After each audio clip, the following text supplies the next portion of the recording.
Muy buenas tardes para todos y para todas. Les damos una cálida bienvenida a este webinar desde Genfami, una organización colombiana especializada en enfoque psicosocial y prevención de violencias contra las infancias, las adolescencias, las mujeres, colíder del espacio de prevención de violencias basadas en género en contextos de emergencia, parte del GTT de SMAPS en Colombia y líder de la red CAFI en Colombia, así como signataria del Call to Action en prevención de las violencias por razón de sexo y género en contextos de emergencia.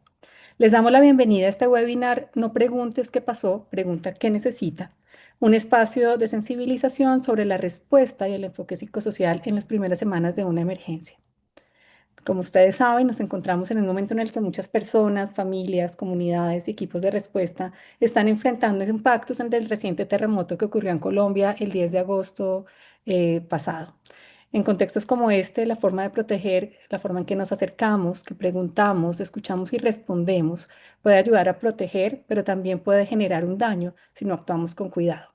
Por eso, desde Genfami y en articulación con colegas que están ubicadas en diferentes partes del mundo y que tenemos un interés muy profundo en contribuir a este proceso de emergencia, nos planteamos un primer ejercicio para conversar sobre qué significa realmente el apoyo psicosocial en emergencias, a qué ayuda, qué debemos evitar y cómo cada persona podría asumir un enfoque psicosocial en este rol de responder, apoyar y cuidar a otros en los procesos de emergencia.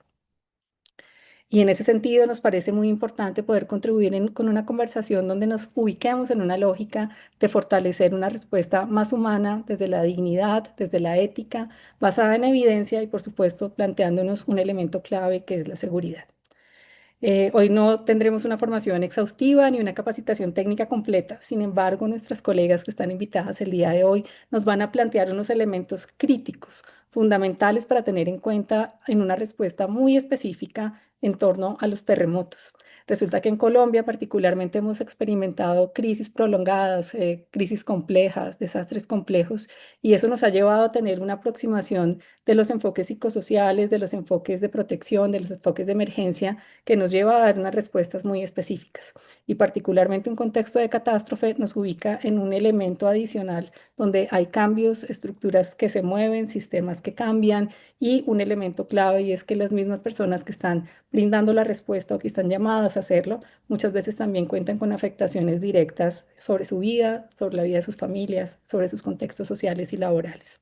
De allí que pues sea un elemento muy importante esto que vamos a estar trabajando hoy y sobre el cual vamos además a desarrollar unos módulos de formación y capacitación en términos de la respuesta psicosocial, de protección y de prevención de violencia basada en género, que van a ser de carácter gratuito y que vamos a apoyar pues, para que diferentes colegas de contextos múltiples de las zonas afectadas por los desastres puedan tener una aproximación más clara y práctica alrededor de cómo hacer mejor la gestión tanto de coordinación como de respuesta específica.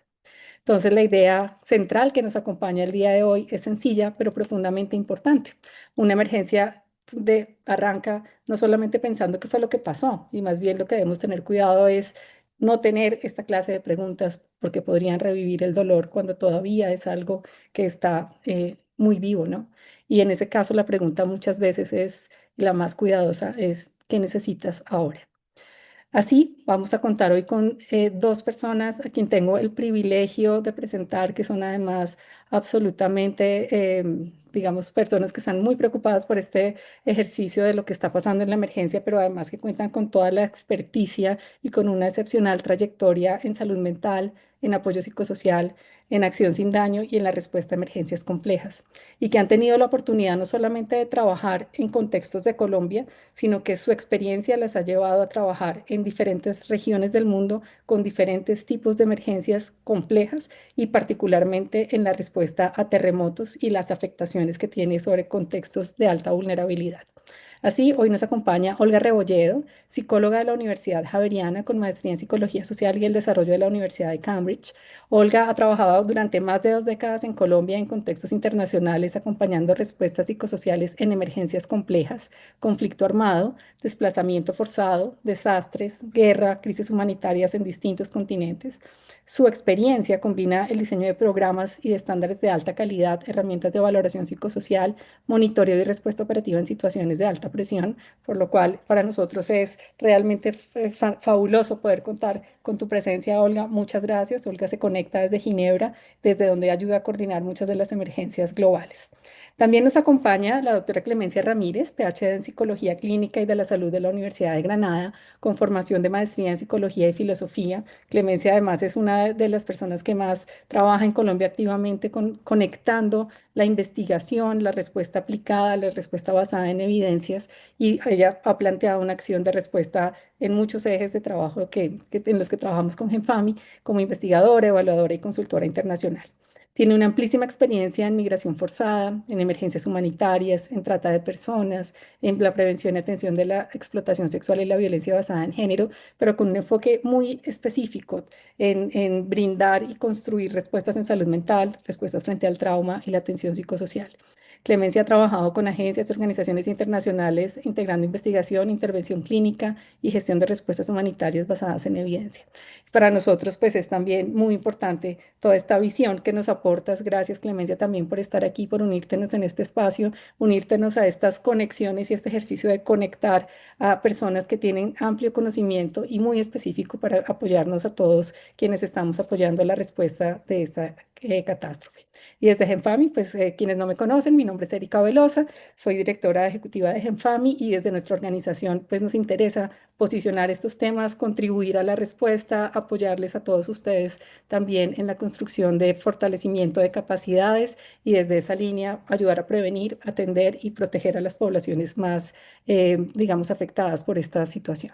Así que hoy las dejo con mis colegas, quienes nos van a hacer una presentación muy importante a la cual sé que le van a sacar mucho provecho a ustedes y vamos a tener la oportunidad también de tener algunas preguntas que ustedes pueden irnos dejando en nuestros comentarios de YouTube. También vamos a tener la posibilidad de posteriormente hacer también una evolución sobre estas preguntas y también la preinscripción también a todos los procesos de capacitación que tendremos a partir de la próxima semana. Olga, Clemencia, muchas gracias. Entonces les doy la palabra y arranquemos por esta pregunta tan importante de cómo se llama este webinar y es eh, precisamente, no preguntes qué pasó, pregunta qué necesitas. Bienvenidas, Olga y Clemencia. Muchísimas gracias, Erika, y muchísimas gracias, Genfami, por la invitación a este espacio que nos permite llevar una pregunta muy importante en este momento de la emergencia, que es qué hacer y cómo responder de manera digna y respetuosa con las necesidades de la población. Y la pregunta que nos convoca es no preguntar qué pasó, es preguntar qué necesita la gente. Eso es parte como de nuestra primera aproximación a esto que hemos venido haciendo durante más de 15 20 años, acompañando emergencias en diferentes contextos del mundo y lo que hemos aprendido. Y lo que hoy queremos hacer es compartir con ustedes buenas prácticas, lecciones aprendidas y temas que puedan ser claves para una acción sin daño y una acción que pueda realmente ayudar a la reconstrucción de las vidas y de los proyectos de vida de las personas que han sido afectadas de esta catástrofe. Quisiera como comenzar entonces, Pedro, si nos puedes hacer como para la siguiente slide. Gracias. Quisiéramos decir, bueno, de qué se trata esta sesión. Lo que dijo Erika en el comienzo es una sensibilización. Esta sesión no pretende ser de ninguna manera formativa, más hacer como preguntas reflexivas que los inviten a todos a preguntarse desde el lugar, desde el rol que están jugando en la emergencia y en el apoyo que están prestando en esta emergencia, qué es necesario ajustar y qué podemos aportar desde el enfoque, desde una mirada múltiple también de las necesidades de la población. Así que lo que queremos es ayudar a entender también cómo hablar del tema psicosocial y qué implica en la práctica para quienes están al frente de la respuesta en la emergencia.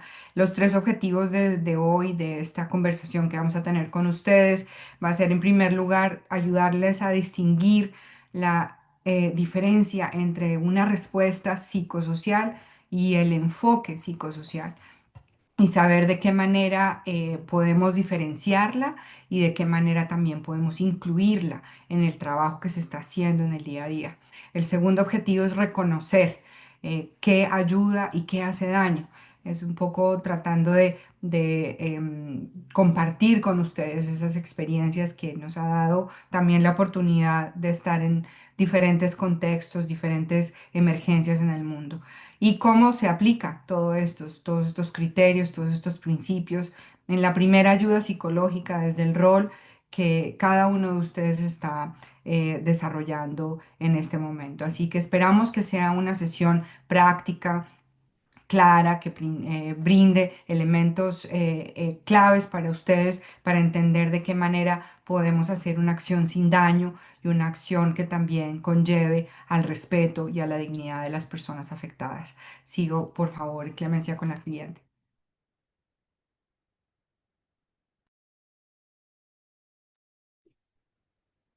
Gracias, Olga. Sí, es muy importante, pues primero que todo, buenos días a todos y a todas, ya mediodía. Em, Quisiera como poder contextualizar y es que lo primero que tenemos que saber es qué tipo de emergencia estamos enfrentando y a qué tipo, digamos, de necesidades, de situaciones nos estamos enfrentando en cada una de las emergencias. Ninguna emergencia es igual a otra. Y más cuando estamos hablando, por ejemplo, en el caso de emergencias por desastres naturales, catástrofes, como las que en este momento estamos enfrentando en el país.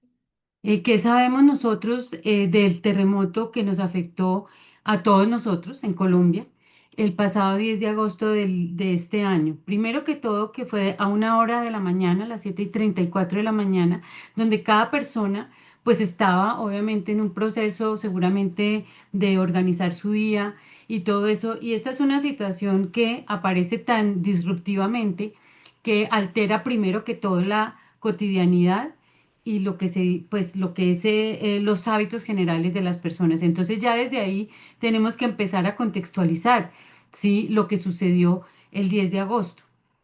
Un evento de magnitud 7,4 que es muy alto, y además de eso con una duración importante, cuyo epicentro fue cerca de San José del Palmar en el Chocó, a 96 kilómetros de profundidad. Todos esos elementos son importantes para poder entender las afectaciones y los efectos que esta situación tiene en la vida de las personas y particularmente en su salud mental y en su bienestar. Este es un dato al corte del 16 de agosto. Nosotros sabemos que los datos son dinámicos en todas las emergencias, pero más o menos, y para hablar un poco de la magnitud, pues vemos que al 16 de agosto habían identificadas 289 personas fallecidas. Ya estamos hablando aquí de un grupo importante de familias que tienen que pasar por unos procesos de duelo, de pérdida, que son bastante, digamos, impactantes en términos de la salud mental. Hablamos de 143 personas desaparecidas, lo cual también tiene un impacto diferencial al duelo del que estoy hablando. Entonces, todo esto lo tenemos que tener en cuenta en lo que es la respuesta psicosocial. 117.222 personas en general afectadas, y esto, los números ya nos vienen diciendo, o sea, cómo, digamos, esta situación afecta de manera relevante y de manera significativa. 14.705 viviendas destruidas y 234 centros de salud afectados. Esto es realmente preocupante, precisamente por lo que nosotros vamos a ver de la necesidad de integrar con los servicios que se tienen en cada uno de los contextos donde sucede la tragedia. Sabemos que 450 municipios fueron afectados en 15 departamentos. Esto es casi la mitad del país. Los más golpeados, Risaralda, Caldas, Chocó y el Valle del Cauca. Em, Estos datos han cambiado considerablemente. Y hay un dato bien relevante aquí y es que el número de personas desaparecidas bajó de 320 a 143, pero esto más que todo por depuración de los registros que se habían duplicado, no porque hubiera hallazgo de sobrevivientes. Entonces, fíjense esta parte que es tan importante y además que tenemos una información digamos que un poco general, que no permite realmente tener, que es un desafío para la respuesta, es decir, no hay desagregación por sexo ni por edad, lo que deja invisibilizados algunos grupos de población. No sé, Olga, si tú quieres hacer una apreciación sobre esto que estoy comentando. Sí, gracias, Clemencia. Creo que aquí mencionas algo muy importante en la respuesta en emergencias para preservar el bienestar psicosocial de la población, y es que las cifras no solamente hablan de números, sino también del contexto que cambia de manera significativa día a día, semana a semana. La respuesta no puede ser la misma cuando en los primeros días de la emergencia, tampoco puede ser la misma a las 2 semanas, ni tampoco puede ser la misma a los 2 meses de la emergencia. Así que es muy importante tener esto en cuenta, que es lo que realmente brinda la contribución de un enfoque desde la mirada psicosocial, aborda estos elementos que ayuda a entender que la realidad en la que vivimos está entrelazada y está cambiante, y nuestras necesidades también cambian a medida que esa realidad va cambiando. Así que es muy importante conectar estas cifras con la necesidad de estar de manera permanente haciendo un análisis reflexivo sobre el contexto, sobre lo que está sucediendo, sobre la realidad y las necesidades de la gente, y sobre eso es que se monta la respuesta para poder apoyar en emergencias desde una mirada psicosocial. Em, la próxima, Pedro, porfa. ¿Cuál es la historia nuestra en relación con emergencias? No lo incluimos, yo creo que a propósito, ¿cierto, Olga? Aquí una de las grandes catástrofes, emergencias que tuvimos en Colombia con lo que sucedió en Armero, con la avalancha del río Gualí en Armero en el año 85. En ese momento Colombia no tenía un sistema de riesgo como con el que actualmente se cuenta. Y realmente fue una cosa aterradora, lo digo porque yo ya trabajaba como psicóloga en la Secretaría de Salud de Bogotá y realmente tuvimos unos retos muy grandes precisamente porque no teníamos preparación, no teníamos formación de ninguna especie en emergencias, no habían, digamos, identificado una serie de condiciones psicológicas de lo que implica una emergencia. Hicimos lo que pudimos, éramos 8 psicólogas en toda la Secretaría de Salud de Bogotá para cubrir pues una población tan grande como la que se vio afectada en Armero. Recibíamos niños desde el helipuerto del Hospital Simón Bolívar y pues hacíamos lo que podíamos, como digo yo, y nos mirábamos unas a otras, y digo unas a otras porque todas éramos mujeres, preguntándonos qué hacer. Y esto pues creo que de ese momento ahora Colombia ha mejorado muchísimo en lo que es la respuesta humanitaria. Y esto también lo traigo a colación porque ya cuando tuvimos la experiencia del terremoto de Armenia, el 25 de enero de 1999, fíjense la diferencia de este terremoto. Fue de magnitud 6,2, mucho menor al que tuvimos el 10 de agosto, cuyo epicentro en Córdoba, Quindío, a 17 kilómetros de profundidad, también muy distinto, y cerca de 1.185 personas fallecidas y unas 4.000 heridas. Estamos hablando de datos diferenciales. Armenia fue la ciudad más destruida y Risaralda y Caldas pues también estuvieron afectadas. ¿Qué se evaluó en el eje cafetero y se documentó? Básicamente un programa en atención en salud mental y que encontraron en este programa. Primero, que 24.724 personas fueron atendidas por el programa general, 68% de ellas sin una patología mental identificada. 5% de ellas con criterios de estrés postraumático. Quiero que tengan ese dato permanentemente pendiente en esta presentación porque es algo de lo que nosotros vamos a hacer mucho énfasis en relación con las condiciones psicológicas más severas. La necesidad dominante era material y social, no clínica. Esto es lo que muestra esto, ¿sí? Y es por eso que nosotros sabemos por la experiencia y por la evidencia también que en las emergencias solamente el 10% de la población afectada puede presentar trastornos severos en la salud mental. Entonces, fíjense cómo vamos, digamos, determinando el alcance tanto de la respuesta psicosocial como del enfoque. En este mismo estudio se reportó más o menos que el 70% de las personas atendidas no tenían ingresos económicos y que el 64,1% solamente había cursado la primaria. 7 de cada 10 llegaban básicamente sin con qué vivir, sin medios de vida, y solo 5 de cada 100 presentaban estrés postraumático, como ya lo mencioné. La próxima, porfa, Pedro. Entonces, ¿qué concluimos de esto que estamos hablando? Lo primero es que casi todo lo que están viendo es esperable. Es decir, en este momento, lo que ustedes están viendo en las personas afectadas, en su gran mayoría, son comportamientos y emociones y afectaciones esperables. Es decir, ¿qué hay en las primeras semanas después de un terremoto como el que vivimos? Sobresalto y miedo a que vuelva a temblar, dificultad para dormir, irritabilidad, por ejemplo, discusiones dentro de la familia, llanto o ausencia del mismo, volver y una otra vez a lo ocurrido, o sea, como pensar en esto y darle vuelta a la cabeza, y pero yo hice esto, no lo hice, hubiera querido hacer esto, he debido hacer esto. Cansancio, dolores de cabeza, molestias digestivas, culpa por haber sobrevivido o por no haber salvado a alguien. Niños que hacen como comportamientos infantiles, se vuelven a orinar, pueden empezar se pegan mucho al adulto de manera excesiva y en algunos casos dejan, digamos, de hablar y se vuelven, digamos, un poco aislados. Entonces, esto es lo que se espera, ¿sí?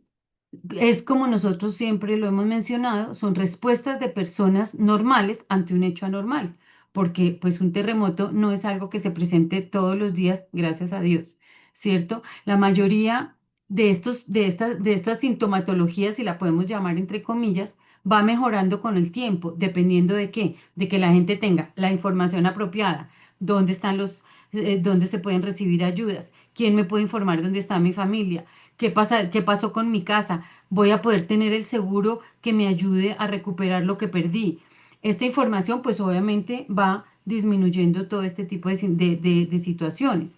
El tener compañía y el tener condiciones de vida digna. Esto es muy importante. Pero hay personas que de pronto sí pueden presentar algunos comportamientos y algunos indicadores que sí vale la pena mirar, que necesitan una atención especializada, que ya vamos a hablar de eso. ¿Cuándo se deriva? Primero, cuando hay idea de quitarse la vida o de hacer daño a otros, el no poder, por ejemplo, cuidarse, no comer, no tomar suficiente y no hidratarse, no moverse, el mostrar, por ejemplo, confusión marcada o una significativa desconexión con la realidad.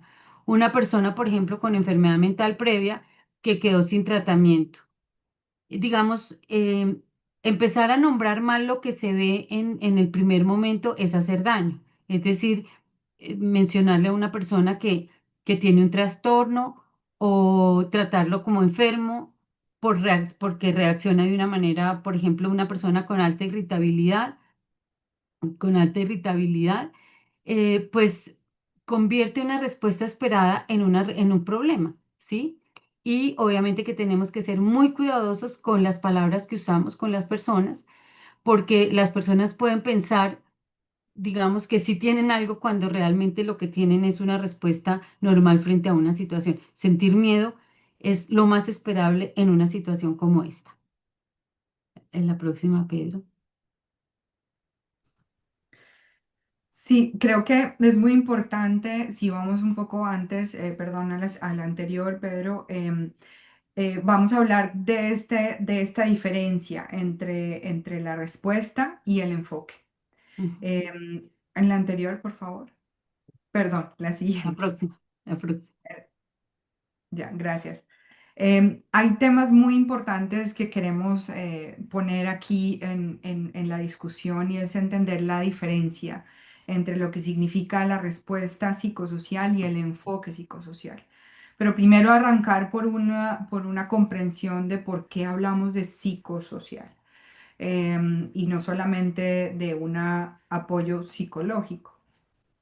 Y es un poco el reconocimiento de que todos los seres humanos tenemos distintas dimensiones de lo que somos. No solamente somos un cuerpo físico, no solamente somos sentimientos, pensamientos, comportamientos. Todo eso es un todo. La forma como nos relacionamos con nuestros familiares, con nuestros amigos, con nuestra comunidad, cómo nos afecta la comunidad, el contexto donde vivimos, la cultura. Todo eso es una interacción de manera permanente. No podemos diferenciar las dimensiones como si fueran pedazos separados de lo que somos como seres humanos. Por eso lo psicosocial es tan importante. Es la comprensión, es la interacción de esas dimensiones de lo que es el ser humano. Así que es muy importante hacer esta diferenciación porque a veces confundirla puede llevar precisamente a acciones con daño. A la siguiente, por favor. La primera es entender qué significa la respuesta y qué es el enfoque. La respuesta es el qué entregamos, qué hacemos, qué actividades podemos desarrollar para promover el bienestar de las personas, para promover también la salud mental y prevenir enfermedades posteriores o problemas de salud mental más graves en el futuro. Así que la respuesta psicosocial habla del qué, de las actividades que están amarradas a un presupuesto, a un personal, que tienen destinatarios propios, las familias, las comunidades, individuos también, el acompañamiento en albergues, el apoyo entre pares, la atención más especializada para los casos que estaba refiriendo Clemencia, de a quién prestar atención especializada en estos casos. Así que la respuesta asociada al qué. El enfoque es el cómo. Al final el cómo está vinculado a la dignidad con que se entregan estas acciones y la forma en cómo podemos evitar hacer mayor daño si no incluimos esta mirada multidimensional y esta mirada de interacción que es el enfoque psicosocial.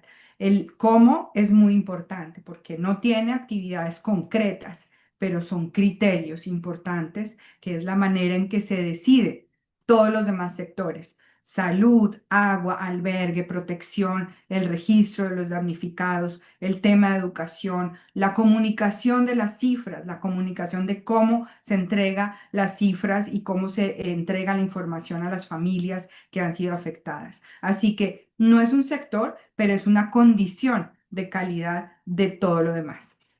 En Colombia, esto no es algo nuevo, esto no es algo que viene importado.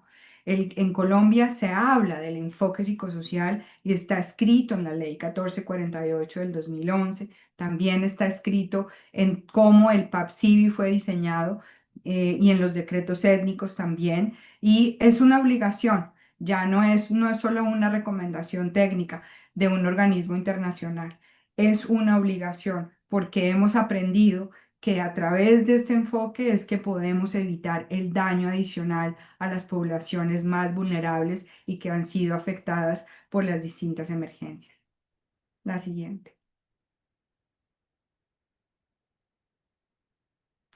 Esta diferencia entre la respuesta y el enfoque está vinculado también a una buena práctica internacional, que es el modelo multinivel del Comité de Interagencial de Naciones Unidas, pero también de todas las agencias multilaterales que trabajan en emergencias.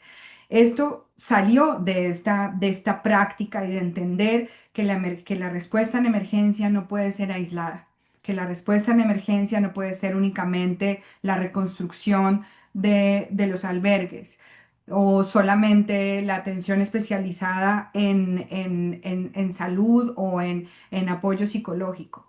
Es la comprensión precisamente de que las emergencias complejas, tienen un impacto multinivel en las personas, en las comunidades y en las familias. No hay una sola forma de entender las emergencias y el impacto de las emergencias en un solo nivel de la intervención. Por eso es tan importante tener una mirada multinivel, multifactorial, para poder realmente reconocer las necesidades de la población en todos los niveles. Así que esta buena práctica, que es esta forma de intervención en lo psicosocial, que es tener acciones que encaminen a los diferentes niveles de necesidad de la población, ha sido probada en todos los contextos de emergencia que se ha desarrollado, porque es clave para diferenciar precisamente dónde está la necesidad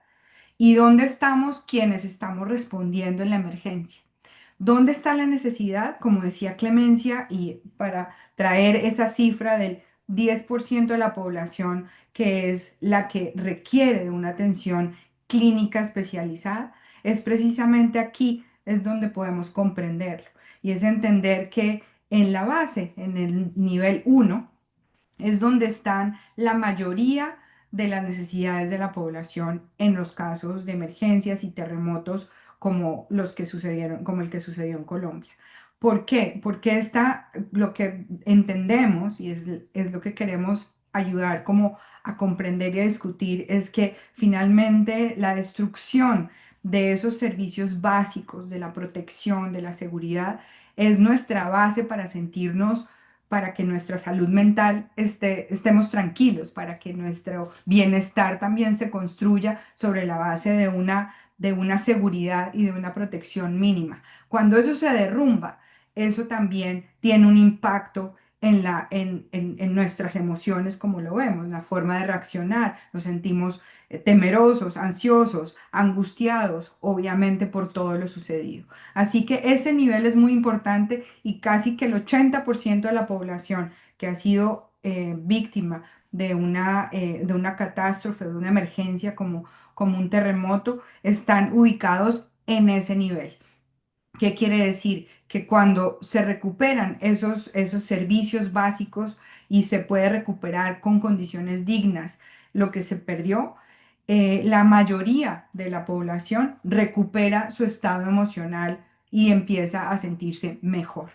El segundo nivel está hablando más sobre los apoyos comunitarios y familiares, hablando de los temas de reunificación, el duelo con sentido propio, la escuela, la educación, todas las redes vecinales, las parteras, todo esto está en ese nivel que es tan importante, y eso lo hablaremos más adelante de cómo esto ha sido un elemento central para el proceso de recuperación en lo que ha pasado en Colombia.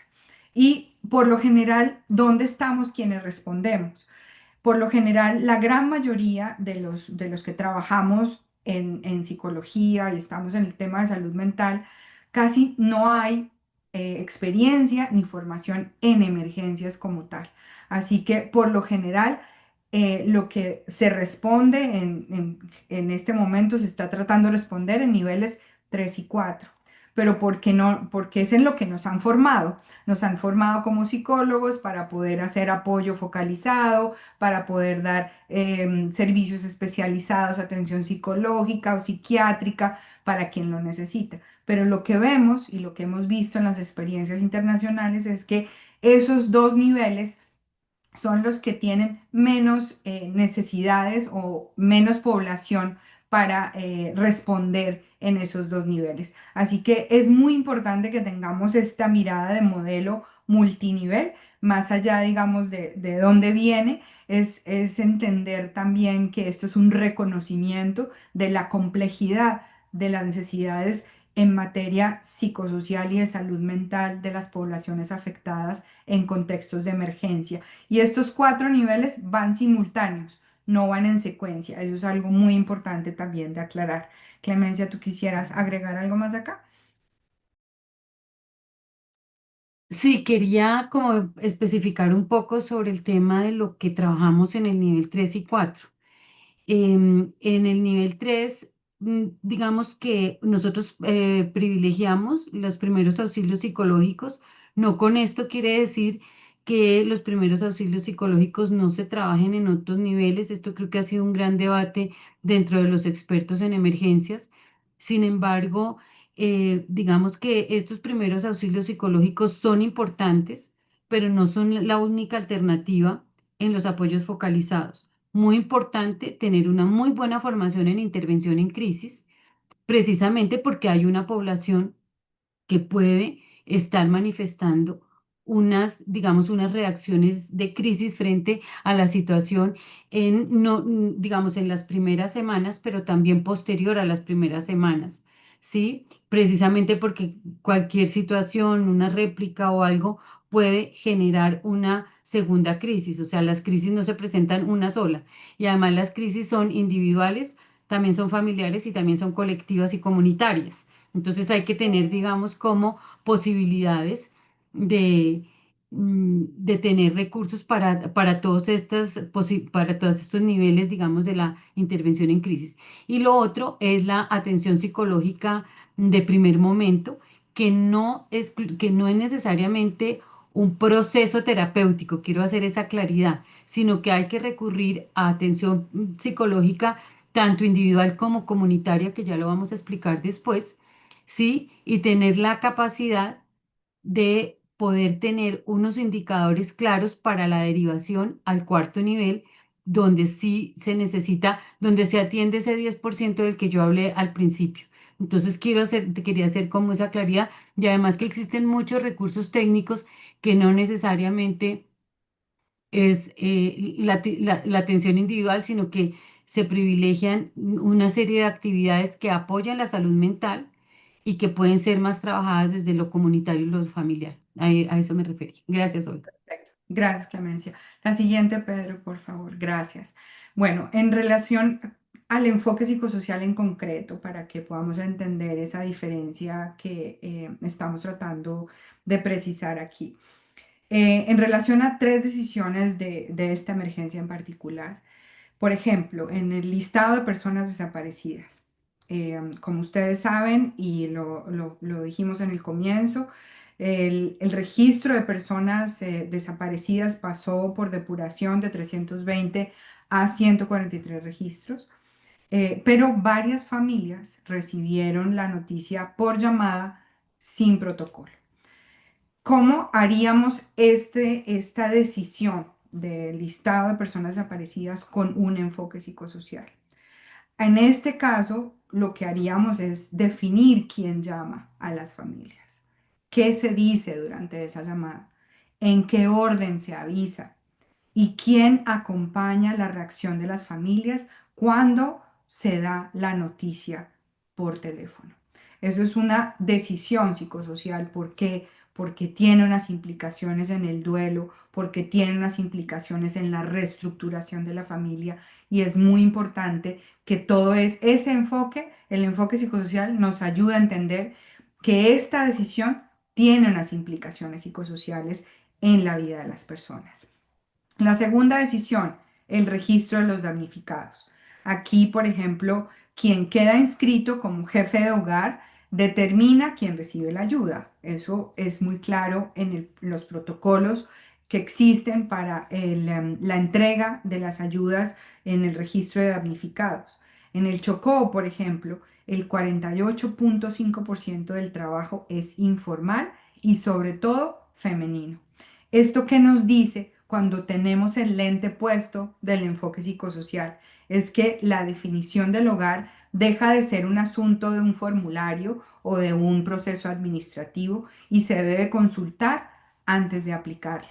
Esa sería esa decisión tomada con un enfoque psicosocial. La asignación de albergues, otra decisión que queremos también ponerlas como ejemplo. Por ejemplo, si se asigna por orden de llegada a los albergues, las familias y las comunidades quedan totalmente dispersas y con ellas también las redes que protegen tanto a los niños, a las mujeres solas, a las personas mayores o a las personas discapacitadas.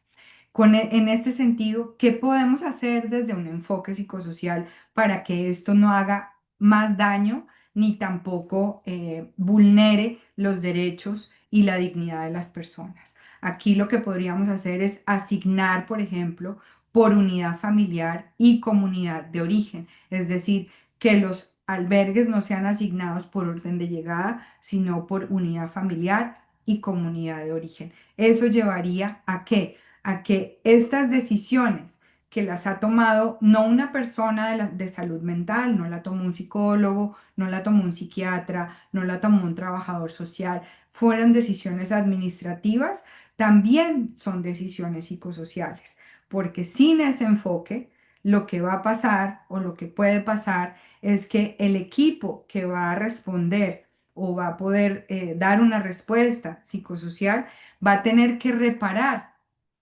el daño que pudo haber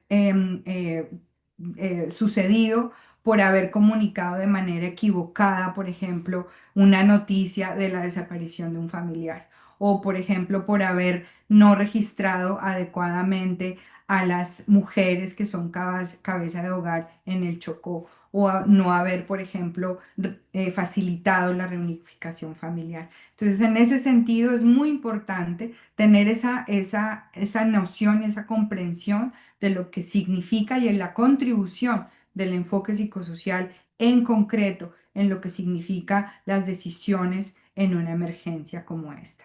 La siguiente. La siguiente, Pablo. Ahora, conectado con esto, queremos compartir con ustedes algunas buenas prácticas y lecciones aprendidas de tres casos en particular que hemos sido parte de ellos, tanto Clemencia como yo, en estos tres casos, para poderles traer algunas buenas prácticas que se pudieran también replicar y sabiendo, teniendo en cuenta también nuestro conocimiento local en Colombia, que ha sido muy importante en el desarrollo de capacidades y habilidades para la respuesta en emergencias. Así que le doy primero la palabra a Clemencia para que nos presente cuál fue la experiencia y sobre todo las lecciones aprendidas más importantes de lo que sucedió en Haití también y la respuesta que pudimos aportar en ese caso. Bueno, una de las grandes conclusiones de nuestra experiencia en Haití es que definitivamente, bueno, el tema cultural, como ya habíamos dicho, es súper importante de reconocerlo y contextualizarlo cuando nosotros vamos a estar inmersos en la atención en una emergencia. El tema de la familia extensa, ¿sí? Hace parte de la cultura haitiana de una manera muy significativa. Entonces, esto, digamos, hay que leerlo primero para nosotros poder diseñar o implementar una respuesta psicosocial y obviamente poder tener todo, transversalizar ese enfoque psicosocial en las diferentes acciones y desde los distintos sectores. ¿Qué identificamos nosotros? Que la vida haitiana, ¿sí? Se organiza alrededor del lacú, que es el patio donde se reúne la familia extensa, ¿sí? Así como las creencias religiosas, que para ellos el tema de la religión, casi que su vida, se organiza alrededor de la iglesia, de las iglesias a las que ellos pertenecen. Entonces, ¿qué fue lo que identificamos como primera medida? Que la familia extensa y la creencia religiosa eran dos elementos fundamentales de su factor de resiliencia. Un tema bien interesante es que digamos, en esa experiencia se aplicó a la planificación de los asentamientos, porque sí, eran asentamientos, campamentos, por decirlo así, algunos más estructurados que otros, dependiendo del lugar en donde se implementaron en Haití, particularmente en Port-au-Prince, que fue donde más afectaciones hubo. Y allí se reubicaron a las personas que ya vivían juntas. Se tuvo como la precaución de que las personas además porque los lazos entre ellos son muy fuertes, los vínculos entre las mujeres de una familia, entre los hombres de la familia, entre los niños de la familia. Entonces, eso fue bien importante que se tomó en consideración en los asentamientos en Haití. Se priorizó el trabajo familiar y comunitario, en lo que fue la atención, el acompañamiento psicológico y, digamos, la atención psicológica, por decirlo de alguna manera, la primera, la de primer momento. Se trabajó básicamente en los grupos familiares y comunitarios. Se priorizó esta por encima de lo individual, aunque también, digamos, había la posibilidad de hacer atenciones individuales. Una cosa súper importante de esta experiencia que creo que se ha tomado en otras experiencias posteriores y que se debe tener en cuenta es que siempre se debe involucrar a las personas de los campamentos en el diseño de la intervención. Nosotros tuvimos la experiencia de trabajar de la mano en uno de los asentamientos que se denominaba Aviación, que era el que quedaba en cerca del aeropuerto. Y este era uno de los asentamientos más grandes y el que, digamos, trabajamos de la mano con con una persona que era de la comunidad, que era un médico haitiano. Entonces él era como el líder del asentamiento y fue muy efectivo. ¿Por qué? Porque el resto de las personas era figura como de autoridad para ellos, le tenían confianza y además de eso el idioma, ¿no? Que pues que lo voy a mencionar también. O sea, ellos son de habla, bueno, se habla francés, pero a pesar de que las personas que veníamos de los equipos les pudiéramos hablar en francés, ellos preferían su idioma, que es el creol, y en eso, por ejemplo, era una barrera importante para nosotros que no hablábamos creol, y digamos que teníamos que trabajar con traductores, y bueno, esa por ejemplo, fue algo que tuvimos que resolver en ese momento. Pero fue, digamos, lo mejor fue trabajar con ellos, definitivamente. No popularizamos términos como trauma o depresión porque además no tenían un significado en el creol. Entonces eso es bien importante, como lo que hemos visto también en países árabes, ¿cierto, Olga? Que la palabra vulnerabilidad no tiene representación. Entonces tenemos que tener mucho cuidado en eso. Una cosa muy importante y es que definitivamente nosotros trabajamos mucho con las familias porque hay una práctica en Haití que es el Restavik, que quiere decir que se llevan los niños a servicios domésticos, sí, pero sin paga ni nada, ¿no? Es una forma pues bien compleja. Y en este caso, muchos niños se perdieron. Entonces, uno de los temores que se tenía era que muchos de estos niños hubieran sido tomados para ese tipo de práctica en familias de otras provincias dentro de Haití. Una de digamos, de las lecciones aprendidas es que aunque la atención especializada es real y se necesita, también no fue la más necesaria en Haití, ¿sí? Es decir, de los casos que requerían atención especializada, identificados entre 30.000 personas atendidas, solamente los que necesitaban atención de cuarto nivel fueron 16. La mayoría del trabajo que se hizo en Haití fue en los niveles uno y 2. ¿Sí? La gran lección es que el objetivo no era tratar a individuos, sino evitar que se rompieran esos vínculos, esas estructuras que ya eran protectoras para ellos, ¿no? Aquí, digamos, donde se ubica físicamente a una familia, ¿sí? Esto era una decisión de salud mental. O sea, separarlos, fragmentarlos, más de lo que muchas veces ya están fragmentados por los fallecidos y los desaparecidos, pues obviamente no era una decisión adecuada. Gracias. Exactamente.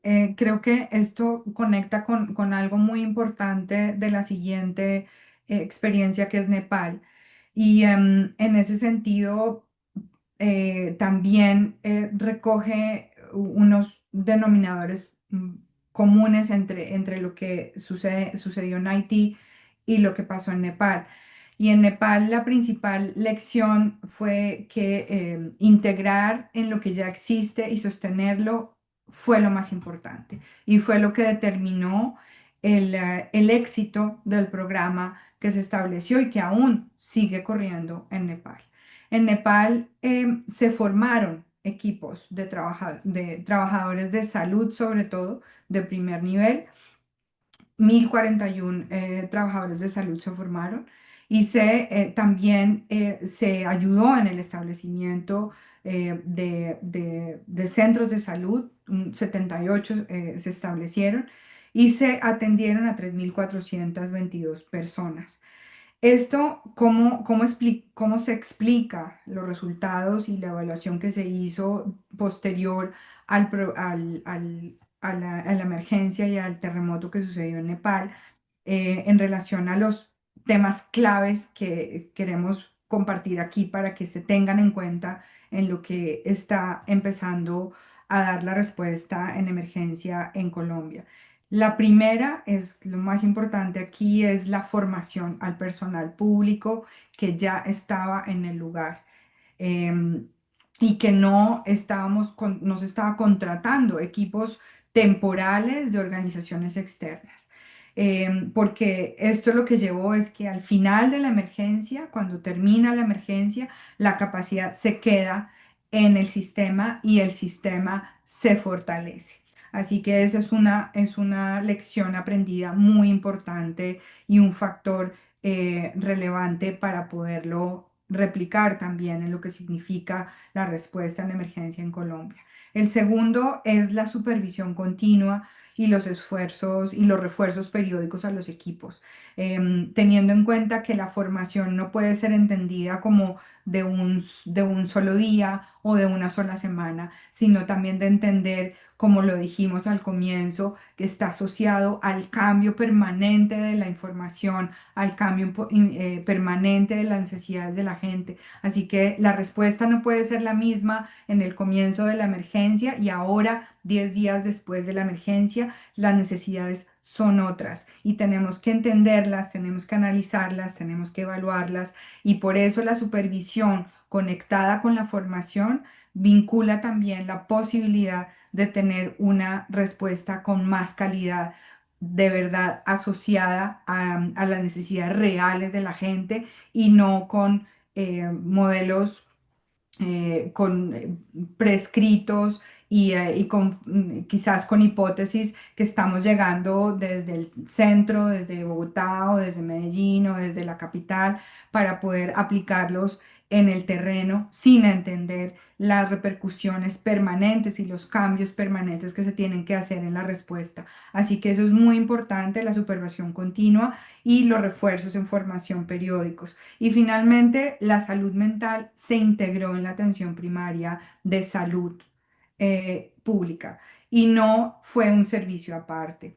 Los problemas más frecuentes que se identificaron posteriormente, sobre todo, fueron epilepsia, depresión, evidentemente, y fueron atendidos por el personal general del sistema de salud, de la atención primaria en salud. Así que esa es una muy buena lección aprendida que deja unos factores claves para poder determinar que la emergencia, aunque estamos en la primera fase, esto es a largo plazo porque tiene que estar amarrado a todo el proceso de reconstrucción. La siguiente. La próxima, Pedro, porfa. Em, en Colombia, ¿cuáles son las lecciones aprendidas? No, no, perdóname, esta, sí, gracias. ¿Cuáles son las lecciones aprendidas que tenemos en Colombia, digamos, lo que ya, ya sabemos hacer aquí? ¿Qué lecciones nos dejó, por ejemplo, la experiencia del eje cafetero? Primero, que es urgente trabajar en la comunidad y no solo en el hospital, que la salud mental no, no es un tema exclusivamente de un hospital, sino que realmente la comunidad es la que puede construir los vínculos. El tema de la solidaridad, el apoyo, es realmente es un componente sanador, ¿sí? En una emergencia como esta. La evaluación de las casas, eso no lo teníamos antes en otras emergencias, y lo que se ha hecho, digamos, lo que se adelantó en la posibilidad de las evaluaciones de las viviendas y todo esto, ya es una metodología que Colombia tiene y que obviamente ya la está integrando en este momento. El hecho de poder dar mensajes, o sea, una educación comunitaria por radio y volantes, es importante, pero hay que tener mucho cuidado también con los mensajes, y a esto me refiero también ahora con el manejo de redes sociales, que puede ser muy efectivo, pero también puede ser algunos de ellos acción con daño, ¿no? Que eso lo vamos a ver más adelante. ¿Qué otra cosa aprendimos? La formación a trabajadores de atención primaria y a líderes es fundamental. y se debería, pues se debe tener en cuenta en este momento en la emergencia que estamos enfrentando. Los talleres, digamos, las actividades en las instituciones educativas, los encuentros comunitarios sobre convivencia, sobre límites, o sea, es que sobre todo manejar asentamientos implica, digamos, una formación particular y también conocer de cómo se manejan estos albergues temporales, por ejemplo, tanto los que están bien establecidos como los que no. Y también qué se aprendió en ese momento, que es muy importante el apoyo emocional a las personas que están atendiendo la emergencia, por ejemplo, en el caso de los rescatistas y en este caso, por ejemplo, de los psicólogos voluntarios que están apoyando en las actividades, en las acciones de acompañamiento psicosocial y todo el personal que está atendiendo la emergencia. La atención en salud mental post-desastre es más efectiva cuando se realiza en el seno de la comunidad, es decir, cuando se siguen fortaleciendo acciones del orden comunitario, sí, que están orientados al bienestar psicológico y al bienestar de la salud mental, sí. Esto es fundamental. En Chocó, antes del terremoto, pues con lo que contábamos es que el programa del MHCAP de la Organización Mundial de la Salud ya se implementó en Chocó con una aceptabilidad y supervisión muy adecuadas. El estudio, digamos, que se tiene sobre esta implementación es que documentó barreras reales que hay en Chocó para la atención en salud mental y el acompañamiento psicosocial. Y el primero es la dispersión geográfica, que lo estamos viendo día a día con la dificultad que se tiene para llevar las ayudas. La presencia del conflicto armado, de grupos armados ilegales que de todas maneras interfieren con, con la convivencia y con el buen vivir de estas comunidades, las barreras administrativas para acceder a tratamientos. Es muy importante que se puedan identificar las rutas intersectoriales de recuperación construidas desde el mismo territorio. Es que yo creo que la participación del territorio es muy importante. No partimos de cero y nos hace falta, y no hace falta que importemos modelos, sino que realmente trabajemos con lo que hay a nivel territorial. Eso sí es algo que es súper importante tener en cuenta. ¿Cuál es la lección aprendida de lo que ha pasado en nuestro país? Lo primero, que la corrupción y la opacidad en el manejo de los recursos han producido desconfianza duradera en el país, ¿cierto? La desconfianza institucional, pues, no es un riesgo cultural, es algo que se aprende precisamente por las experiencias. Pero ¿qué concluimos nosotros de estas tres experiencias, de estas tres lecciones aprendidas? La próxima, por favor, Pedro. ¿Qué se repite? Cada uno de estos puntos es casi que un módulo de formación, lo decíamos hace un rato, ¿cierto, Olga? Pero creo que, digamos, lo voy a mencionar haciendo énfasis en lo que podemos nosotros tomar para la experiencia, para lo que estamos enfrentando actualmente. Lo primero es que la unidad de trabajo en las emergencias deben ser las familias y las comunidades, porque es importante intervenir sobre los vínculos que ya protegen a las personas y evitar que se rompan en la medida de lo posible. El otro tema es que se debe integrar con lo que con lo que ya existe.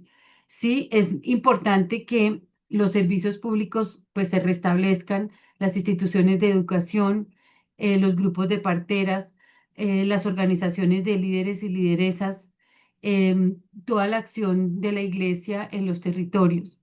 ¿Por qué? Es importante trabajar con ellos para potencializar lo que la respuesta psicosocial tiene, porque un programa paralelo que llega, si no está integrado con lo que hay, pues se acaba se acaban los recursos de ese programa.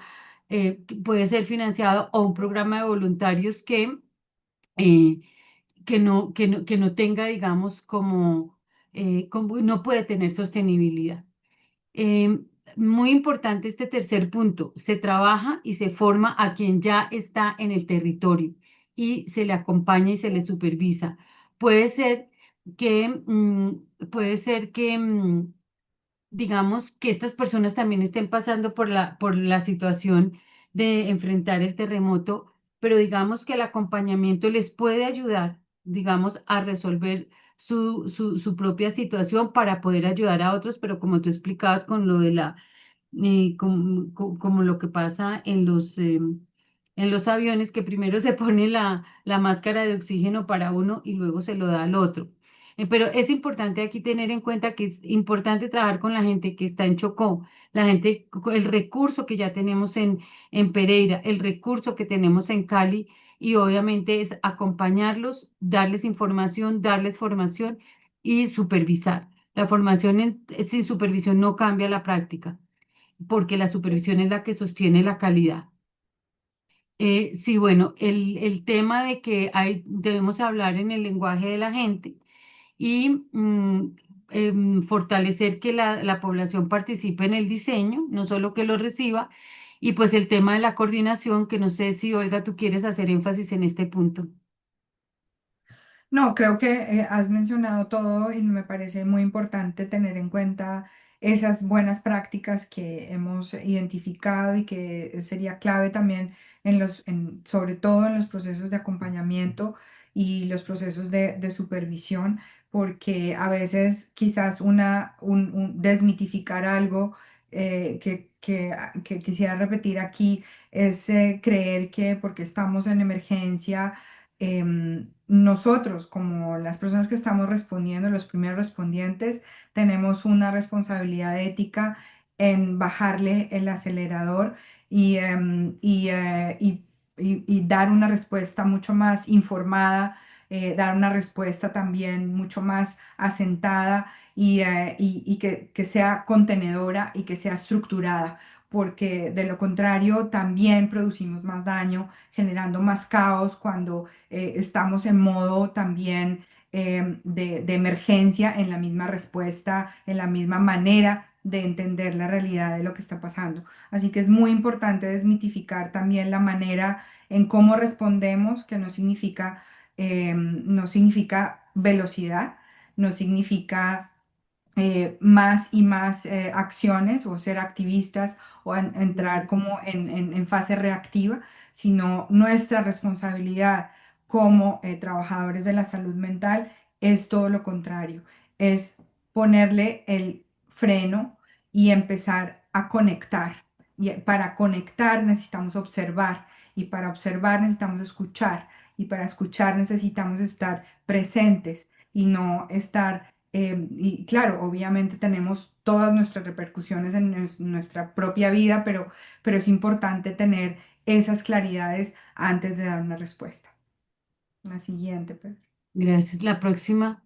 Muy rápidamente quiero hacer un énfasis en que las personas que trabajan en las emergencias deben estar conscientes, deben estar alerta, más que todo, de estas situaciones que con mucha frecuencia se presentan en las emergencias.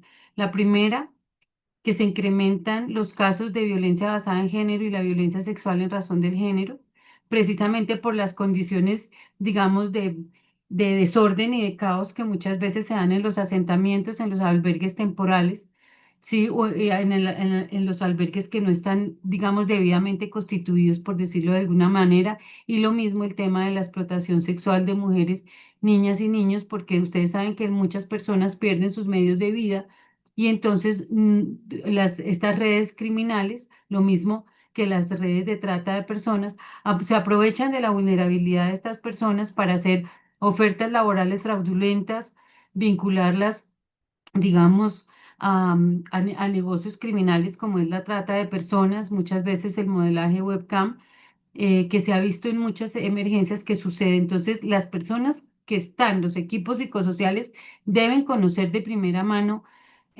cómo se dan, qué constituyen los ejemplos que se pueden dar para que en el momento de observar puedan identificar que de pronto se puede estar dando alguno de estos casos, puedan activar las rutas de protección para las personas que están en los distintos alojamientos temporales y esto. El tema de los niños separados, que es muy grave. Ustedes saben que muchos niños quedan sin sus familias en estas situaciones y a veces se ve que estos niños a veces están en albergues con personas que no son ni sus familiares ni personas realmente conocidas y eso hay que tenerlo muy en cuenta porque se debe activar la ruta de protección y si estos niños están bajo el cuidado de personas que no tienen nada que ver con ellos, es importante que entren en un proceso de restablecimiento de derechos inmediatamente y se pueda preservar su protección y su bienestar. Las familias fragmentadas, hay que poder mirar cómo conectar, como tú decías, y obviamente que están fragmentadas por muchas razones, y la población en situación de discapacidad que tiene necesidades especiales. Entonces, es para que eso se tenga muy en cuenta. La próxima, porfis.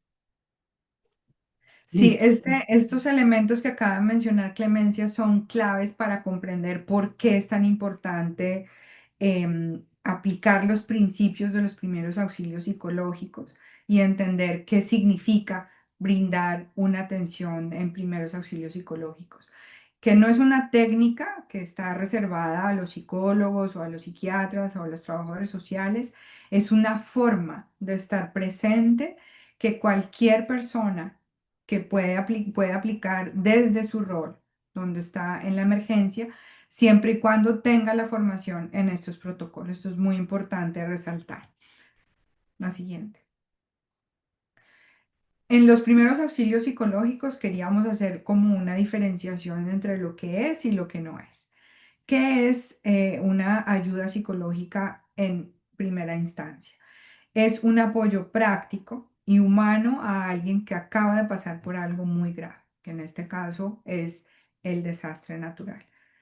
Algo que no es que no, que solo pueden hacer los profesionales de la salud mental, como los psicólogos y los o trabajadores de la salud mental en general. ¿Qué sí es atender necesidades básicas y preocupaciones concretas? Es muy importante que tengamos en cuenta que esto es parte de la ayuda, de la primera ayuda psicológica en emergencias.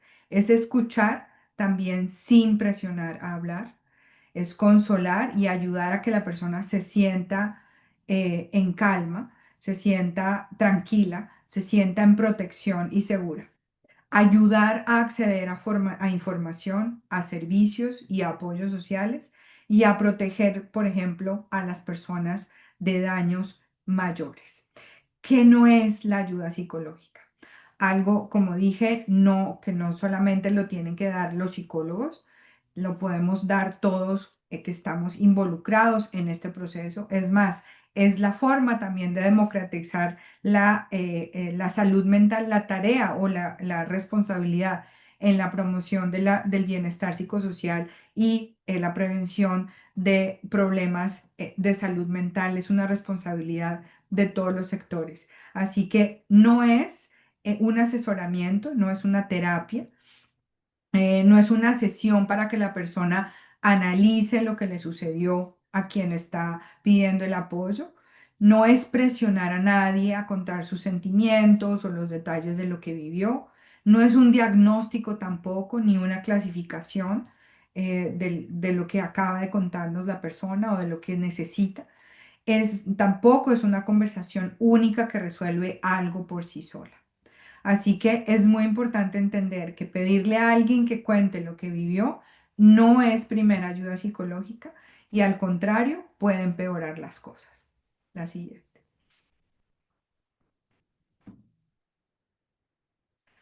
Esta ayuda, primera ayuda psicológica, tiene tres principios fundamentales que vamos a tratar de aterrizarlos en ejemplos y en roles concretos en la emergencia, que son observar, escuchar y conectar.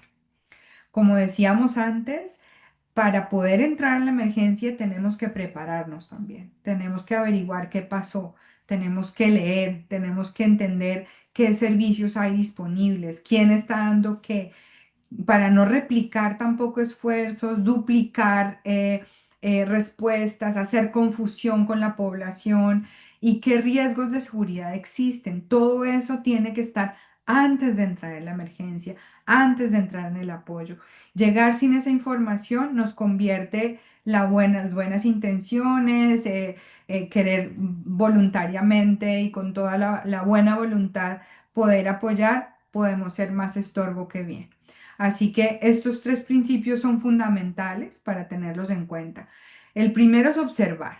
que es un poco lo que también estaba diciendo Clemencia de esos factores de riesgo que se presentan en todas las emergencias. Tenemos que tener la capacidad de identificarlos, de observar quién necesita ayuda urgente, quién está en riesgo, quién no aparece en la fila en la distribución de la comida y del agua, no quién y por qué no la reclama, por qué no está ahí. Todo eso es parte del ejercicio de observación que es tan importante en los primeros ayudas psicológicas. El segundo es escuchar. Y escuchar tiene un elemento muy importante aquí, que es presentarse y acercarse, haciéndose ver como disponible emocionalmente para la persona, sin presionarla ni siquiera, y también respetar el silencio. No insistir si la persona no quiere hablar, eso hace parte de la escucha respetuosa en los primeros auxilios psicológicos. Y esa escucha no puede venir sola, tiene que estar con una conexión. Por eso conectar es tan importante. Y conectar con resolver hechos, necesidades concretas de las personas. Es decir, con el acceso a agua, con el acceso al techo, al alimento, a la información, dónde están sus familiares, por ejemplo, ayudar a resolver lo concreto y a recuperar el control sobre su vida es el elemento más importante en los primeros auxilios psicológicos, porque es lo primero que se destruye, sentir que mi vida se destruyó completamente. No estoy con mis familiares, estoy solo, estoy aislado, no tengo mi casa, no tengo mi techo, no tengo alimentos. Así que lo más importante es conectar. Estos tres caben en 5 minutos, por eso decimos que esto no es una terapia, no es una sesión psicológica. Eh, Cualquier persona lo puede dar. Un rescatista, una gestora del albergue, un docente o quien reparte el agua, por ejemplo, pueden aplicarlos con el debido entrenamiento.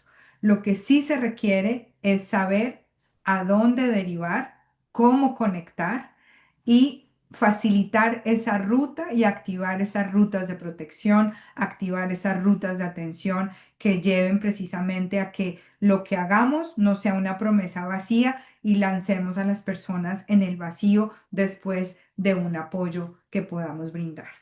La siguiente, por favor. Estos mismos principios los vamos a poner en 4 roles distintos para que ustedes los puedan diferenciar. Por ejemplo, en el caso de quién reparte el agua, ¿cómo puede la persona que está repartiendo el agua aplicar estos 3 principios de las primeras ayudas psicológicas? Observar. ¿Qué tiene que observar? ¿Quién no está llegando a la fila, por ejemplo? ¿Quién no está accediendo al agua y a la distribución? Escuchar, por ejemplo, por qué esas personas no pueden llegar a la fila. No puede caminar, le da miedo salir, no le dijeron el horario que iban a distribuir el agua. Y finalmente conectar. ¿Cómo puede conectar quien reparte el agua? Llevar el agua, por ejemplo, a los lugares donde la gente no está pudiendo acceder, fijar un horario, anunciarlo. Eso hace parte de conectar en este rol que es repartir el agua. En el rol de gestionar un albergue, ¿qué puede hacer la persona que está gestionando un albergue? Observar, por ejemplo, lo que estábamos diciendo anteriormente en relación a las familias separadas. Como si están las familias separadas, si los baños, por ejemplo, están en sitios no seguros. Escuchar a las mujeres sobre por qué no están utilizando, por ejemplo, los baños y cómo conecta, haciendo, por ejemplo, mejorando la iluminación, la privacidad, reagrupar en el albergue por familias. Eso lo puede hacer una persona que gestiona un albergue, aplicando estos 3 principios del apoyo psicosocial en emergencias. ¿Quién registra los damnificados? Este es otro rol que también lo puede identificar y puede tener estos 3 principios aplicables. Observar, cómo observa esta persona que hace el registro de damnificados, quién nos está acercando a inscribirse y escuchar por qué no está acercando a inscribirse, qué se lo impide. Perdió los documentos, no sabe leer, tiene miedo. ¿Y cómo hacemos para conectar en el registro de damnificados? Registro móvil, acompañamiento, vincular a las alcaldías. Al final, como ustedes pueden ver, cada uno de ustedes y cada uno de nosotros podemos cumplir un rol diferente, pero todos podemos tener una diferencia si lo hacemos con un enfoque psicosocial y con aplicando estos principios de la primera ayuda psicológica. Y finalmente con el tema de quién enseña en un colegio también. Los docentes tienen que aprender a escuchar también a las familias, hacer visitas familiares, observar los comportamientos de los niños. Por ejemplo, si los niños están solos, todos estos elementos de factores de riesgo hacen parte de la capacidad de observar que deben estar activados todo el tiempo. Ninguno de los cuatro son psicólogos, ninguno, ni el que reparte el agua, ni que el que gestiona el albergue, ni quien registra a los damnificados, ni la profesora. Los cuatro cumplen funciones distintas, pero los cuatro están haciendo apoyo si lo hacemos de esta manera, con un enfoque psicosocial, teniendo en cuenta esas implicaciones en la vida de las personas. Así que conectar sin ruta, volvemos a decir, es una promesa vacía. Es muy importante la conexión, es muy importante activar las rutas de protección, las rutas de atención en los diferentes niveles para que no se quede en el vacío las personas que estamos atendiendo. Siguiente. Finalmente, vamos a hacer un resumen de lo que ayuda y lo que daña, qué hace daño en la emergencia y en la respuesta y qué puede ayudar. Lo que hace daño, efectivamente, lo hemos dicho, es pedir el relato, reunir a la gente, a contar lo vivido. Eso hace daño. Usar palabras clínicas con la población como el trauma, el trastorno, la depresión. Prometer algo, prometer que vamos a ir a apoyar y no lo vamos a poder hacer porque no tenemos la financiación, no porque no querramos, sino porque no hay cómo garantizar una continuidad en el apoyo. Eso hace daño.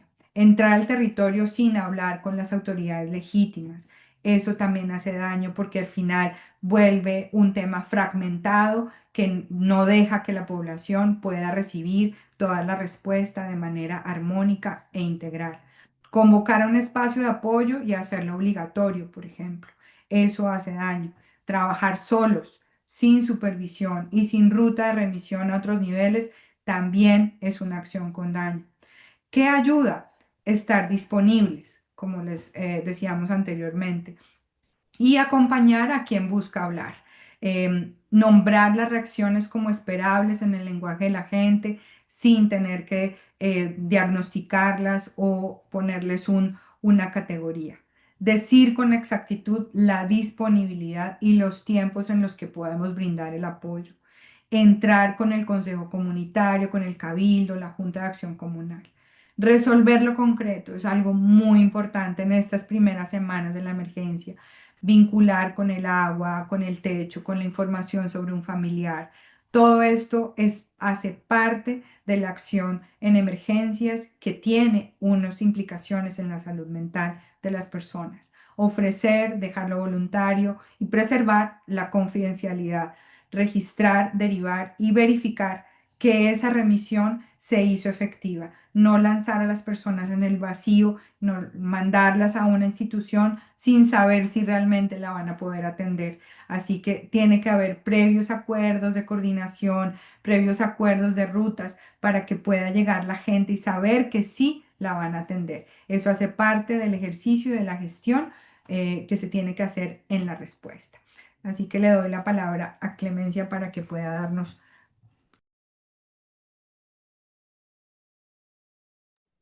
La próxima, por favor. Creo que me pasas a la próxima para luego regresarnos a esta, para hablar de las consideraciones éticas. Esto. Bueno, es muy importante que tengamos este componente de ética y confidencialidad en una emergencia, porque es que en una emergencia proteger la vida también significa proteger la dignidad, la privacidad, la autonomía y la información de las personas. Entonces aquí tenemos varios puntos importantes, voy a tratar de pasar por ellos, pero quiero hacer mucho énfasis en esto.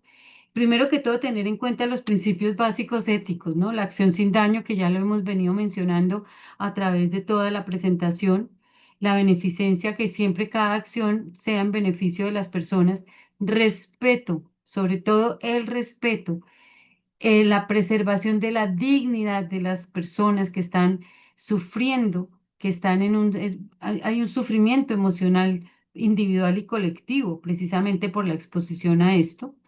La confidencialidad que voy a hacer, algunos, digamos, precisiones sobre el mismo. El tema de la justicia, es decir, que nosotros veamos que todas las personas están siendo atendidas equitativamente, ¿sí? Y que le estamos dando la prioridad a aquellos grupos en mayor necesidad y en mayor vulnerabilidad.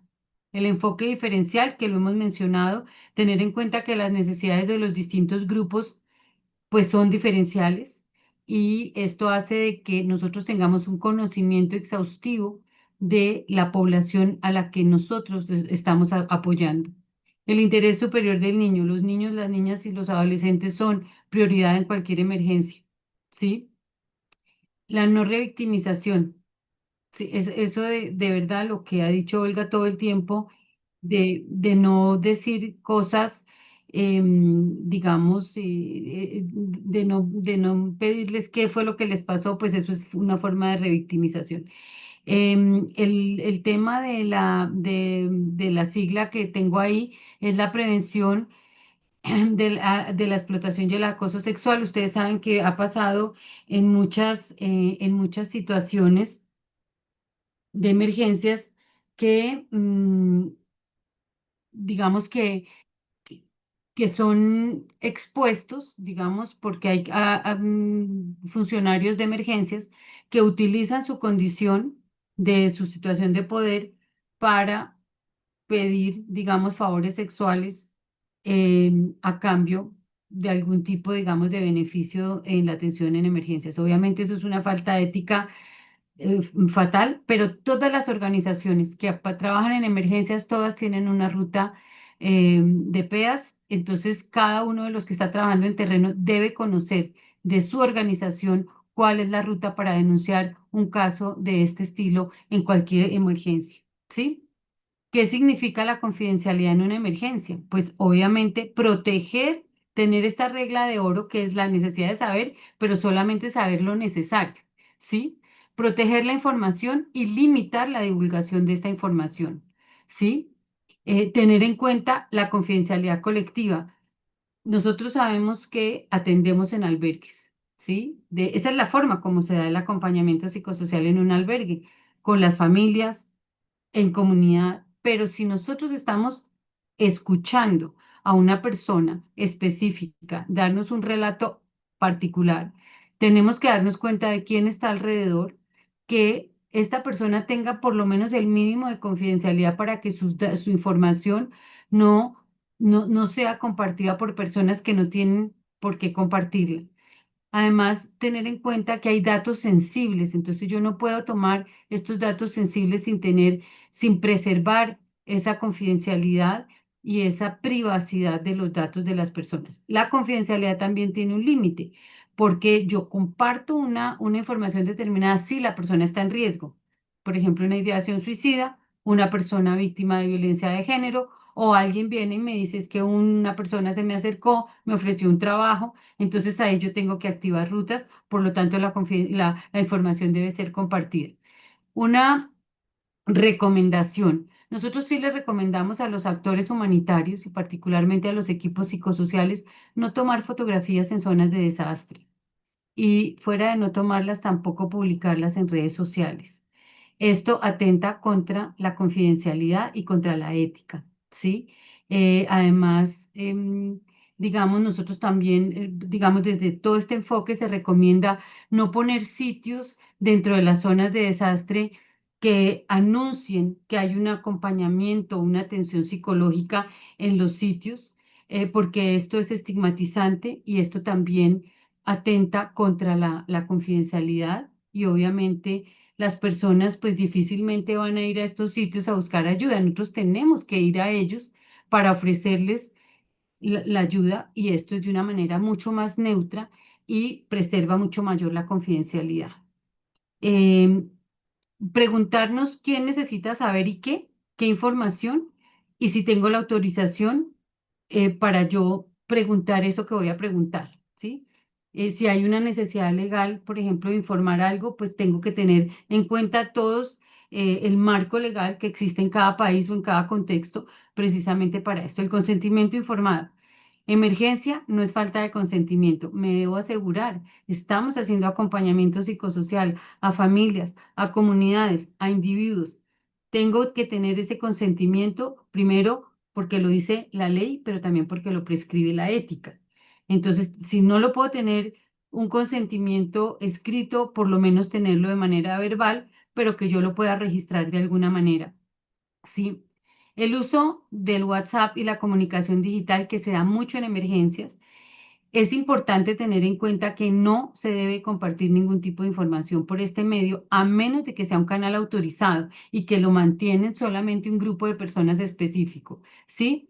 Pero también ahí se debe restringir la información. Solamente se debe incluir la información necesaria, anonimizada, proteger dispositivos proteger dispositivos y archivos y obviamente evitar el almacenar esta información. Estamos hablando de personas, estamos hablando de familias. Ante todo, el respeto por su privacidad y por su dignidad.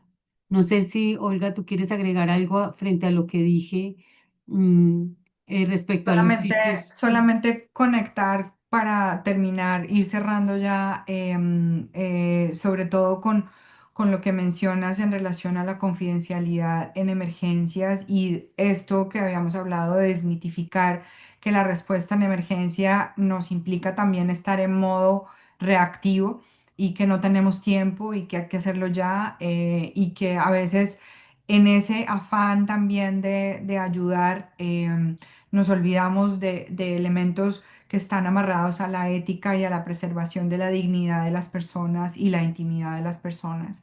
Y eso es inaceptable desde cualquier punto de vista. Así que es muy importante preservar esos elementos, incluso en la emergencia.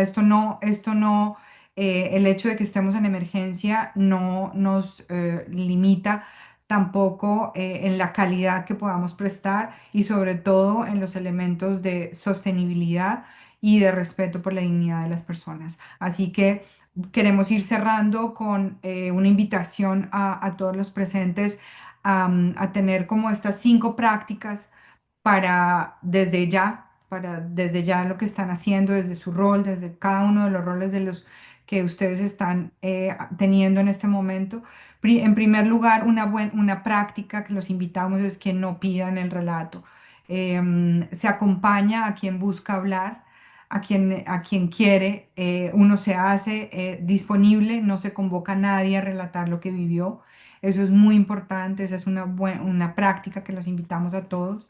Primero, lo concreto, esa es una segunda práctica. Si falta agua, techo o noticias de un familiar, resolver eso es la intervención psicosocial y es lo prioritario.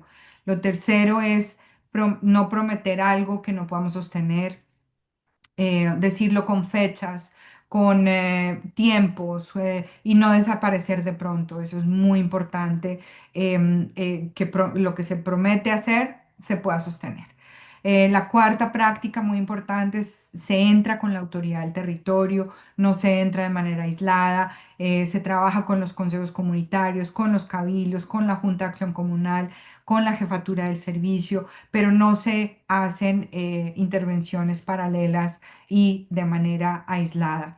Y finalmente se conecta, no solo se escucha, no estamos solamente ahí para escuchar, estamos ahí también para resolver y para conectar. Por eso es tan importante conocer las rutas y si no existen, ayudarlas a activar, ayudarlas a coordinar para verificar que la remisión o las derivaciones de los diferentes sectores pueden llegar realmente a las poblaciones y las diferentes líneas están disponibles. Así que es muy importante esto. Al final, la última diapositiva, Pedro. Lo que queremos es que entiendan que lo que están viendo son las respuestas normales, y la gente, todos los que están aquí, incluso los que estamos por fuera del país, que a veces nos sentimos frustrados de no poder estar ahí presentes, estamos sosteniendo lo insostenible con lo que quedó y eso es parte del reconocimiento de este proceso. Y muchos de ustedes desde su propio duelo, desde muchos han perdido sus casas, sus familias, etcétera, lo están haciendo. O sea, entonces es nombrar esto bien es la primera acción sin daño que les invitamos a que siempre lo tengan presente en este proceso de atención en emergencias. Esperamos que haya sido práctico, claro y podamos abrir quizás, Erika, para no sé si hay preguntas, etcétera. Gracias. Claro que sí, gracias Olga, gracias Clemencia. Les agradecemos enormemente pues estas claridades, creo que son absolutamente indispensables para el trabajo que se está realizando actualmente en Colombia frente a la respuesta humanitaria. Gracias por traer cosas tan precisas. Sabemos que es bastante amplio el proceso, solo contarles a quienes nos están observando que a partir de la próxima semana tendremos unos módulos rápidos de formación de una manera muy práctica sobre temas específicos de salud mental y atención psicosocial, protección y temas de prevención de violencia basada en género, que nos están ayudando además a liderar Olga, Clemencia y pues también desde Genfami estamos como trabajando en la línea de todo lo que tiene que ver con los temas de BBG. Sé que ya llevamos un tiempo largo, básicamente quisiera como plantear un tema que ustedes ya están allí y que han tocado y es precisamente en esta lógica de lo último que hablabas sobre lo que son estos procesos de trabajo comunitario, la participación de organizaciones de mujeres, de líderes comunitarios y de esta posibilidad también de lo que es el trabajo sobre riesgos colectivos y comunitarios. De repente que desde ahí hagamos la reflexión final para cerrar el espacio y desde ahí pues para poder como darle cierre a las indicaciones para inscribirse a los módulos de la próxima semana. Si quieres, y ahorita Clemen también, para cerrar frente al tema comunitario que eh, creemos que es el recurso más importante que tiene la emergencia en Colombia. O sea, creemos que es el lugar desde donde se tiene que trabajar con más fuerza porque es el que se tiene que fortalecer. Evidentemente los riesgos también están ahí y también es la manera de leer las comunidades, de leer la cultura también para poder integrar en la respuesta de manera mucho más acertada, mucho más relevante a las necesidades de la población. Es la comunidad la que nos tiene que dar y nos tiene que dar las luces y la guía hacia dónde ir. No, ellos no son, la comunidad no es el último beneficiario, o sea, al contrario, nosotros estamos como un recurso para potenciar estas fortalezas y estas capacidades que se ha demostrado que tiene el pueblo colombiano en la respuesta a la dimensión de esta catástrofe y que creo que al final es lo que nos va a ayudar a salir adelante, lo que nos va a ayudar a reconstruir nuevamente las poblaciones más afectadas. Y por ese lado creo que es ahí donde está la respuesta, como dónde integrar, dónde hacer sinergias. Y creo que eso es el llamado. Tenemos que hacer sinergias. Esto hace parte como también de este esfuerzo que ustedes están haciendo en Genfami de vincularnos a los que también estamos por fuera y ayudar a crear redes de apoyo, porque eso es lo que primero se destruye y lo primero que hay que reconstruir para la protección de la niñez, para la protección de las familias, de los mayores, de las personas de la tercera edad, para las personas con discapacidad, cómo hacemos para poder dar esa red de apoyo, de protección, para no dejarlos solos. O sea, al final lo que más daña en la salud mental es la soledad y el aislamiento. Así que creo que ese es nuestro valor agregado, nuestro principal recurso es potenciar las capacidades culturales y de agenciamiento más allá de la resiliencia, porque a veces la resiliencia se la toma no sé, como algo que yo acepto que me pasó y puedo superar la adversidad. Pero la resiliencia, si no la pegamos con el agenciamiento, con nuestra capacidad de transformar la realidad, se queda en algo como pasivo. Y creo que eso es lo que está demostrando la respuesta en la emergencia, que somos más que eso, que estamos agenciando, transformando. Y en ese sentido, nuestra labor como psicólogos, como personas trabajadoras en la salud mental es promover que esto siga creciendo y que se fortalezca aún más por la dignidad y el respeto de las personas y de cada una de las personas afectadas. Gracias. Mil gracias, Ola, gracias por esas palabras tan inspiradoras. Creo que además como que reúnen muchos elementos de lo que nos has planteado hoy y también nos da luces hacia dónde continuar. Gracias por unírtenos desde Ginebra. Sabemos que está súper tarde allá y que pues ha sido una jornada muy larga, así que de todo corazón te lo agradecemos. Y Clem, también sobre la misma pregunta y también conectando un poco con este principio de lo ético y del cuidado también que implica el trabajo eh, intercultural y todo lo que tú has venido trabajando de más recientemente. Gracias.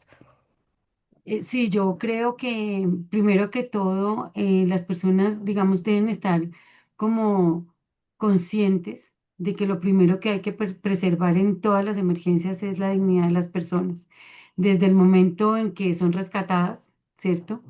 Desde el momento en que se da la primera señal de que necesitan ayuda, ¿sí? Esa ayuda tiene que ir inmersa dentro de todo un componente ético, porque aquí estamos hablando de las personas, de las familias y de las comunidades, ¿no? Entonces, también es un llamado importante a que nuestros equipos psicosociales vean que su labor está también en el nivel uno y 2 y que un tema aquí debe transversar la formación de todas las personas que hacen parte de los equipos humanitarios en todos estos principios de ética y de confidencialidad. Somos los equipos psicosociales los primeros que estamos llamados a preservar la dignidad de nuestras familias, de nuestras comunidades y de las personas. Entonces, de verdad que es una invitación a que veamos que nuestro rol es mucho más amplio de lo que las personas lo han visto y que es mucho más enriquecedor si nosotros somos realmente mm, agentes de esa ética, ¿no? Dentro de las emergencias. Creo que como te digo, tenemos que ampliar nuestra visión y nuestra acción dentro de las emergencias, desde este rol de los que estamos formados en la psicología, pero también una invitación a que otras disciplinas como el trabajo social, como la educación, como todos los que hacen una gran parte de este conglomerado de la atención humanitaria, eh, tengan muy claro y que la ética esté transversalizada en cada una de las acciones, en cada uno de los niveles de la atención y en todos los momentos de la emergencia en la primera fase, en la segunda, en la tercera y en todo el proceso de reparación y de recuperación. Muchas gracias a ti, Erika, a mi compañera Olga, por haber compartido también este espacio conmigo. Perdón, tengo un poquito la voz rara, pero de verdad que muchas gracias y gracias a todas las personas que nos acompañaron el día de hoy. Creo que tenemos mucho más que profundizar, pero creo que este es un inicio de un camino que vale la pena fortalecer y caminar juntos. Gracias. Gracias, Clemencia, y gracias de verdad por estar acá, por estar liderando también estos procesos. Gracias a Olga por compartirnos su experiencia, por quedarse hasta tan tarde hoy viernes, que sabemos que es un esfuerzo además adicional, precisamente por la distancia y el cambio de horario. Y también, como me parece que algo muy importante, dijeron ustedes tantas cosas tan valiosas, tan importantes, creo que esta grabación, este proceso, les agradecemos a todos los que lo han visto para que puedan compartirlo con los equipos de respuesta, con las organizaciones sociales, con los equipos institucionales, a los que les pueden servir cada una de estas pautas. Creo que nos han dado oro en el proceso de entender claramente qué podemos hacer y qué no. Creo que esta es una emergencia que nos plantea unos retos totalmente diferentes a las emergencias complejas con las que venimos trabajando en Colombia y en ese sentido, pues vemos allí el potencial de poder desarrollar una acción mucho más directa y más clara. Creo que particularmente para mí queda creo que es algo muy importante alrededor de lo que son, cómo garantizar este enfoque psicosocial en cada cosa que se hace en la emergencia, porque cada acción es reparadora, cada acción devuelve a la persona al control emocional de su propia emoción, de su propia vida, y por otro lado también fortalece la agencia. vamos a recibir todavía, este webinar va a quedar subido acá en la página de Genfami. Agradecemos que la puedan compartir. Como les decíamos, dentro de la casillita de YouTube van a encontrar una encuesta en la cual van a poder colocar su información para poder ser contactados posteriormente para los diferentes espacios de capacitación adicional que vamos a tener. Si tienen otras preguntas o van llegando preguntas a medida que ya haya acabado también el espacio, con mucho gusto podremos ver si se pueden enganchar tanto en los módulos de formación o en pequeñas respuestas que podamos compartir también en la casillita de respuestas que están acá. No están solos, estamos acompañando, pensándolos desde el primer momento de la emergencia. Estamos en un proceso de comunicación constante con diferentes ciudades. Estamos haciendo alianza con otros colegas psicólogos que trabajan en primero, segundo, tercer, cuarto nivel de respuesta. Se ha generado una cadena por un lado de amistad, de colegaje, de conocimiento, de apoyo, y creo que es algo muy importante. Y solamente cerrar con algo que nuestras colegas también refirieron, y es el ejercicio de cuidado hacia ustedes mismos, ¿no? Sabemos que todos tenemos algún tipo de afectación diferencial, por supuesto, de acuerdo con lo que haya ocurrido, pero siempre muy importante, pues, colocarnos primero nosotros el respirador para poder ayudar a otros. Y también desde Genfami vamos, pues, a establecer y abrir una de nuestras estrategias, que es Cuida de ti, para generar acciones de apoyo en esta medida, les estaremos compartiendo también en nuestras redes. Un abrazo solidario para cada uno de ustedes. Gracias, Olga, gracias, Clemencia, gracias, equipo de Genfami, y los diferentes colegas que están respondiendo y que tuvieron la posibilidad y la oportunidad de acompañarnos en este espacio. Muchísimas gracias. Que tengan una linda tarde y que estén muy bien.